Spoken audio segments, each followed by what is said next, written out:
Alright, we're back. Part 2 for use substitution. So we talked about some examples about use substitution and how we're always going to let u be the inside function.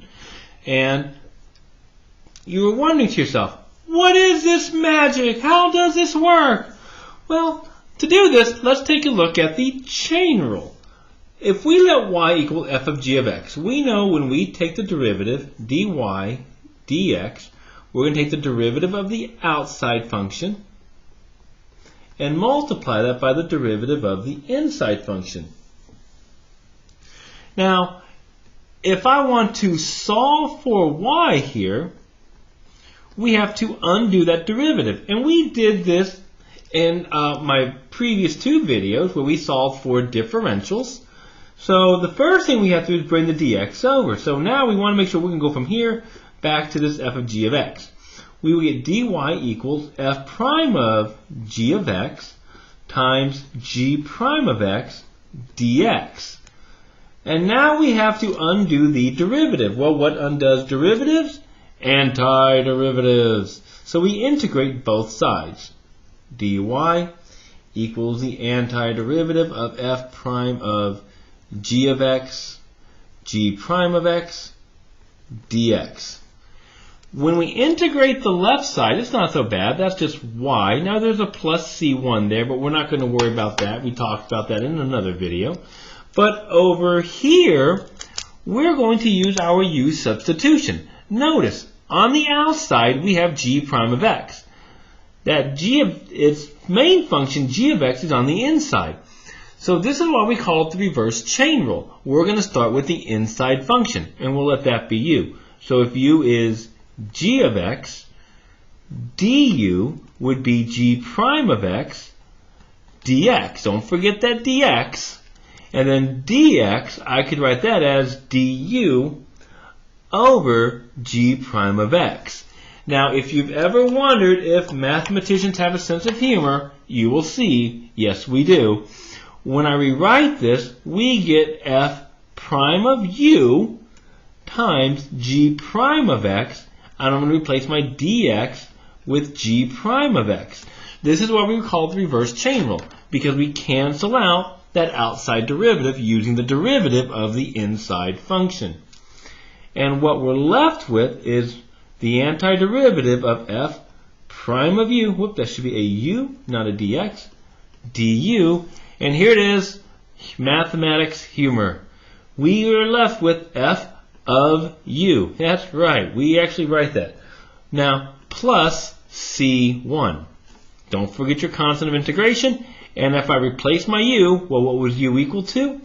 It was g of x. So we get f of g of x plus the child, plus c1. And notice, we do get the original function back. I mean, we got something extra for it, for our work, but hey, a tip's nice for all the work we just did. Alright, so that's how this works. Let's take a look at a few more examples. Oh no!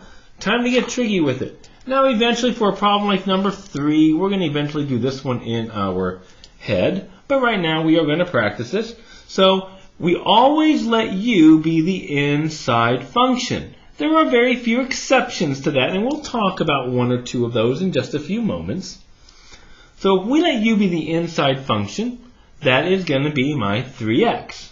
So we'll let u equal 3x. So right now what I have is I have cosine u, but I want to replace a dx. Anything that has an x has to be replaced. So by taking the derivative of my u, I get 3 dx. Remember, it's really du dx. We just multiply by dx. But that allows me to replace dx with du over 3. So I can put that du over 3. Notice there is no more x's. Everything's in terms of u.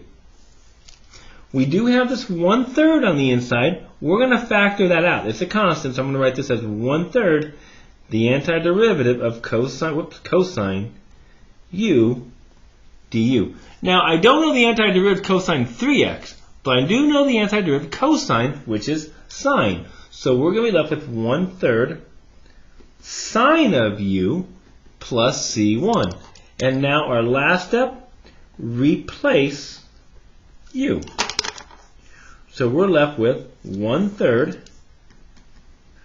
sine 3x plus c1. And there's our antiderivative. Now there's a couple of other ways you can do this one, and there's a way we're going to do it later on. We're just going to honestly do that one in our head.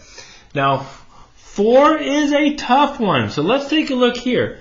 If I ignore the 3, I'm just looking at sine and cosine. Now I know sine is the derivative of cosine, cosine is the derivative of sine. But this 3 is messing it up pretty badly.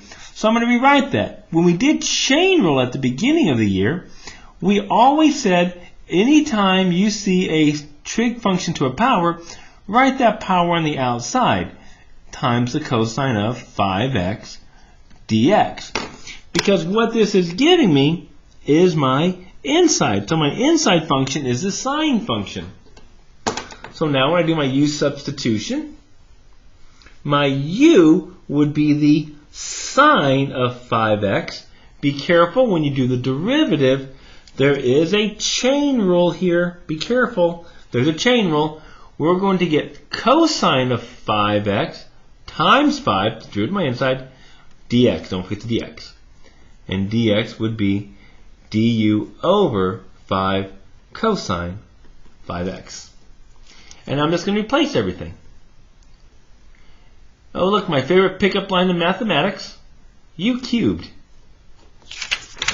Right there. Times, we get the cosine 5x. I can't replace that cosine, but when I replace it with the dx, I get dx. Whoops, sorry, we said dx is du over 5 cosine 5x. Even though I couldn't replace my cosine, it gets eliminated. Anything that has an x has to go away. Now I'm still left with this 1/5 power, constant, so I can factor that out and it becomes 1/5 the antiderivative u cubed du. And this I can integrate. Ready? We're going to get 1/5 times antiderivative of u cubed is u to the 4th over 4 plus c1. Now I'm going to simplify this. This becomes 1/20th and replace u. U we said was sine of 5x to the 4th plus c1. And there's our antiderivative right there. These do take a little bit more time, but they're not too bad. You can do these. All right, now number 5 does confuse people. If I ignore the inside, just 3x plus 1 to 3x plus 1, I'm just looking at cosecant cotangent. And we know the antiderivative of cosecant x cotangent x dx is just negative cosecant of x plus c1.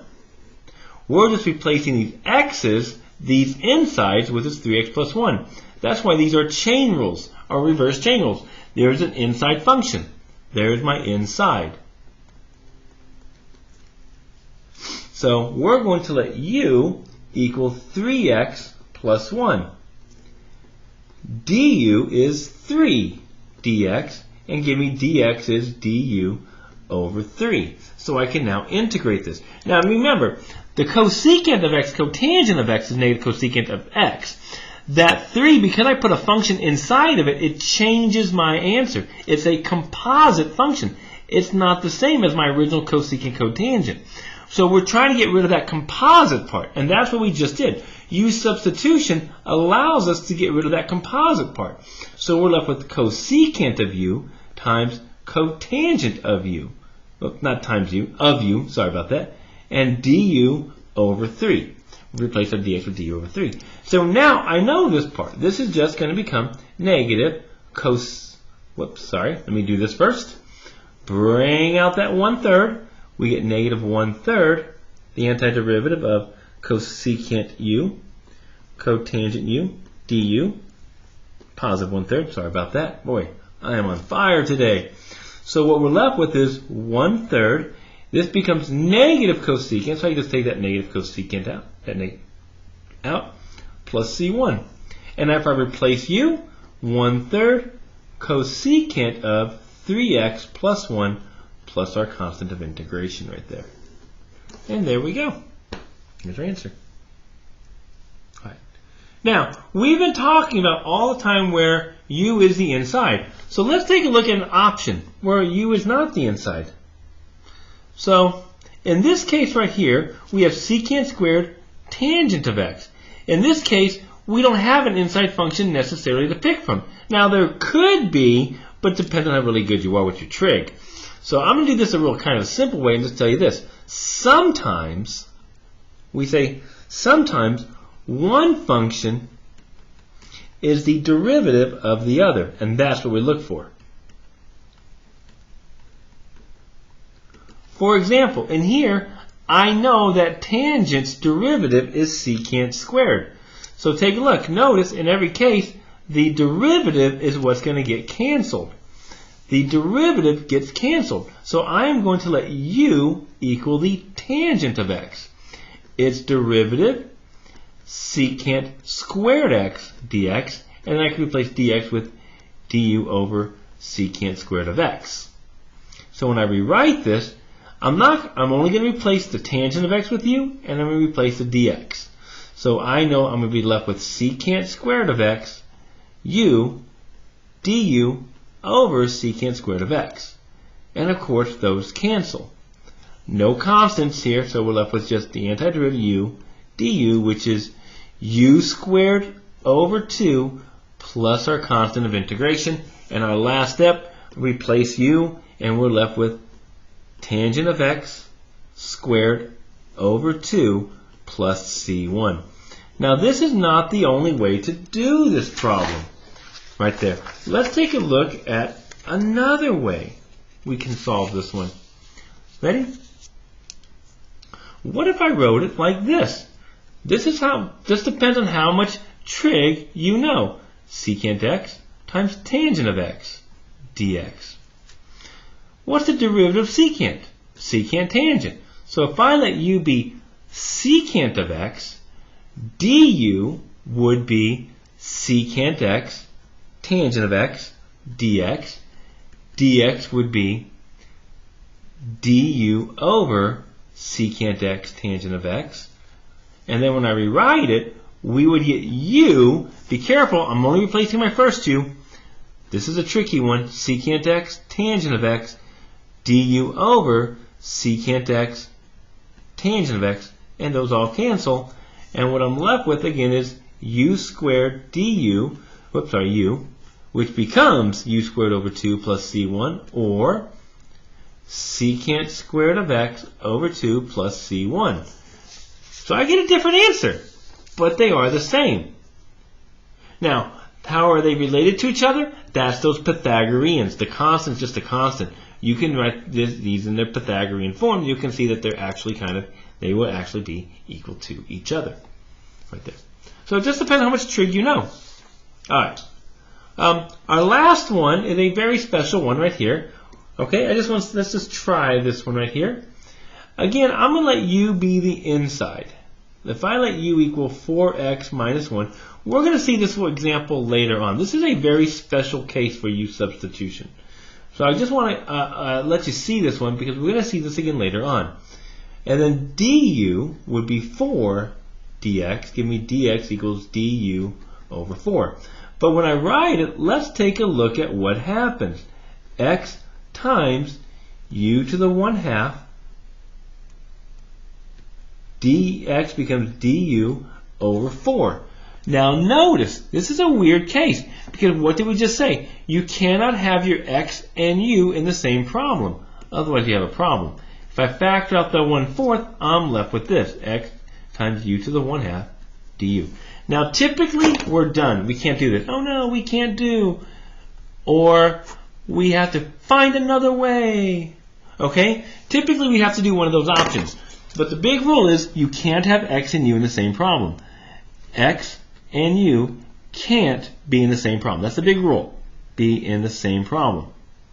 And the reason for that is because we were originally integrating with respect to x. Now we're with respect to u. I can't integrate x as a function of u. So we can't do this one yet. But what I can do is I can do what's called an algebraic substitution.